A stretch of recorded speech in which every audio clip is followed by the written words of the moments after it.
Bonjour à tous, bienvenue en cuisine avec Chouquette. On va faire un dessert, des beignets fourrés à la noix de coco. Je commence, je m'arrête.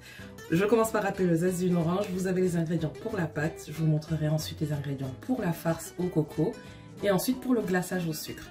Pour ma part, c'est tout. Je débarrasse pas. Je continue à râper mon zeste d'orange. On commence. Pour la pâte, je commence par casser mon œuf. On vient rajouter donc les ingrédients liquides dans un premier temps. Donc le lait concentré non sucré. Je rajoute le beurre fondu, l'eau de fleur d'oranger. Ensuite, je viens rajouter le sel et la muscade. Et on fait bien attention, la levure ne doit pas être mélangée en même temps que le sel. Donc la levure, je la rajoute dans la farine. Et enfin, on ajoute la moitié du zeste d'orange.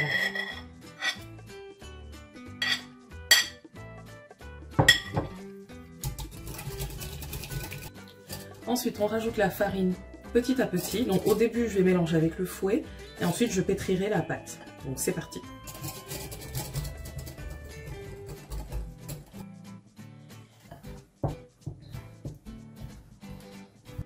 Une fois que la pâte a bien pétri, je la remets dans le bol et on la laisse reposer pendant 30 minutes à 1 heure, le temps de faire la farce. Ensuite, voilà les ingrédients pour la farce. Donc on va avoir de l'arôme de vanille, 50 g de coco râpé, 5 à 6 cuillerées à soupe d'eau, du sucre, donc 3 cuillerées à soupe de sucre. Moi j'ai mélangé du sucre blanc et du sucre cassonade. Après vous pouvez prendre juste du sucre blanc. Et le demi-zeste d'orange. Dans la casserole, je verse le sucre. J'étale un peu au fond, comme pour le laisser caraméliser. Donc au sucre, j'ajoute la moitié de l'eau, le zeste d'orange, l'arôme de vanille. Quand on obtient ce sirop, on rajoute la noix de coco. Et ensuite, on remue jusqu'à ce que la noix de coco caramélise. De temps en temps, vous rajoutez un peu d'eau si c'est trop dur. Et il faut que ce soit bien doré, je vous montrerai. Il faut compter 5 minutes pour la cuisson de la farce.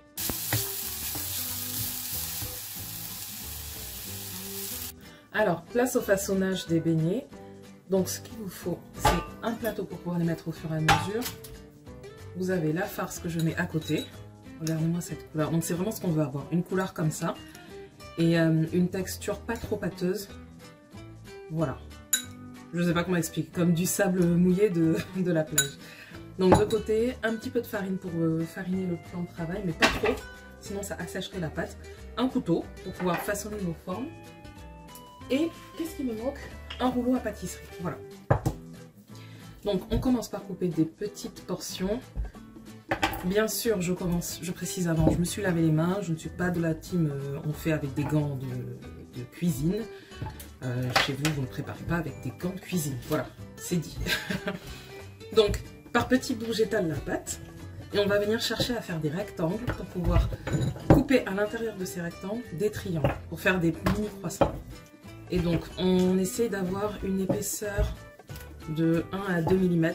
Parce que sinon, si c'est trop épais, les beignets ils vont gonfler à la cuisson. Donc, ils seront vraiment gonflés et il y aura très peu de farce. Donc, on essaie d'avoir cette épaisseur.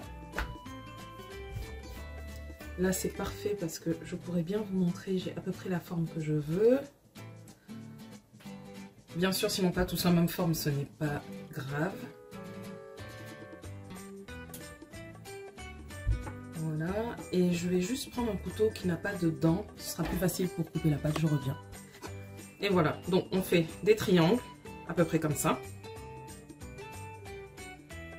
Moi je voulais des beignets très fins, donc c'est pour cela.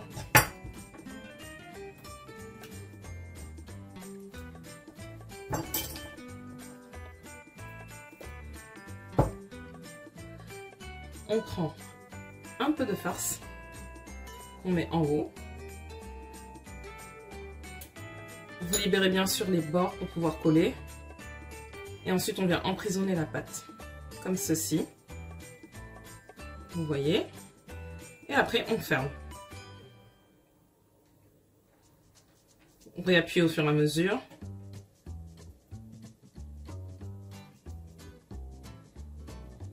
Et voilà, c'est pas vraiment un croissant, mais c'est une forme vraiment pour emprisonner la farce à l'intérieur.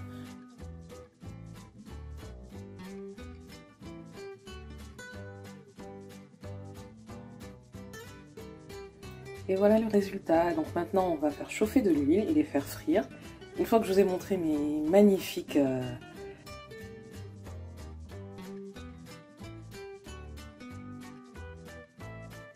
Une fois que mes beignets sont cuits, on vient s'occuper maintenant du glaçage. Donc pour ceci, dans une casserole propre, bien sûr, on vient rajouter 4 cuillerées à soupe de sucre. Moi, je fais le glaçage au sucre et au sirop de sucre, pardon, avec juste de l'eau. Il y a certaines personnes qui vont mettre du lait concentré non sucré. Moi, je trouve que la recette est déjà assez grasse, donc on va rester avec l'eau. Il restait un peu du coco, n'hésitez pas à le rajouter au-dessus. Et maintenant, je viens rajouter l'eau au-dessus. À feu moyen. L'objectif, c'est que le sucre fonde et que ça fasse un beau petit sirop. Et vous préparez bien sûr les beignets à côté, parce que dès que le sirop sera chaud, on va venir les mettre au-dessus pour glacer. Quand le sirop a bien réduit comme ceci, on vient le verser au-dessus des beignets. Et ensuite, on remue énergétiquement avant que ça ne sèche.